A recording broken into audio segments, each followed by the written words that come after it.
Bonjour, comment payer moins d'impôts sur les revenus fonciers, c'est-à-dire sur les loyers? Bonjour, mon nom est Christian Dubois, je suis l'auteur du livre Les 17 lois indispensables au succès financier en vente sur Amazon.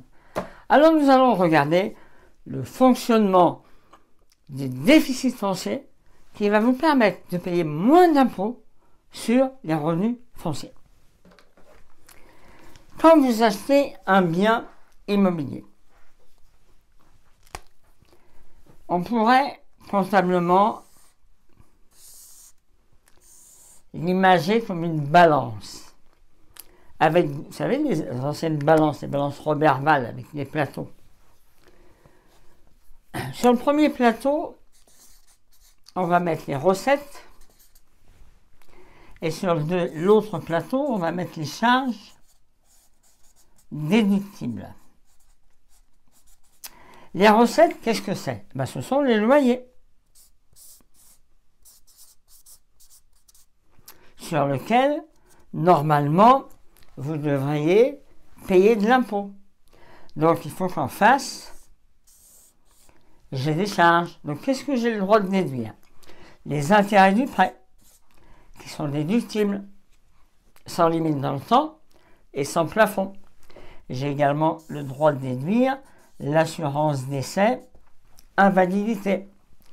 J'ai le droit de déduire la taxe foncière. J'ai le droit de déduire les frais de gestion, les assurances, les charges de copropriété à la charge du propriétaire. Donc on voit que, grâce à ça, on a créé ce qu'on appelle un déficit foncier. Et pour une fois, c'est intéressant d'être en déficit.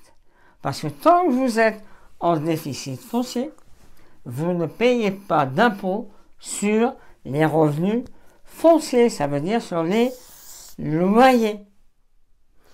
Alors,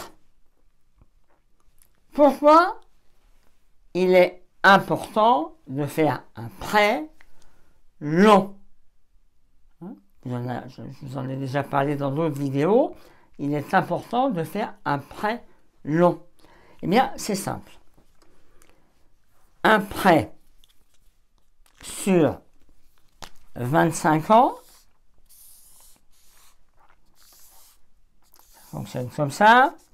L'assurance décès, invalidité, le capital et les intérêts, et vous payez des mensualités comme ça. Et donc, vous avez le droit de déduire toute la partie intérêt et assurance décès, invalidité. Si vous faites un prêt sur 15 ans, plus court, donc le prêt va s'arrêter à peu près ici. La mensualité, bien sûr, elle est plus élevée. Donc, notre prêt, il va ressembler à peu près à ça. Assurance décès, invalidité, capital et intérêt. Et on voit bien qu'il y a moins d'intérêt à déduire. Les loyers, qu'est-ce qu'ils font chaque année? Ils diminuent? Non, bien sûr, ils augmentent. Et les intérêts, qu'est-ce qu'ils font? On le voit aussi, ils diminuent. Donc, si on fait un prêt plus court, les intérêts, ils diminuent plus rapidement.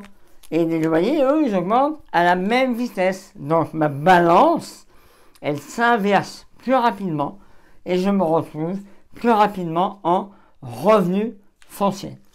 Voilà donc l'avantage fiscal de faire un prêt long pour avoir un déficit foncier plus important et surtout qui dure plus longtemps pour éviter de se faire assassiner par l'administration fiscale. Voilà, je vous ai mis un lien dans la description. Cliquez, il y a un cadeau qui vous attend. Et surtout, n'oubliez pas de cliquer sur j'aime. Ça m'encourage et ça me fait plaisir. À bientôt. Au revoir.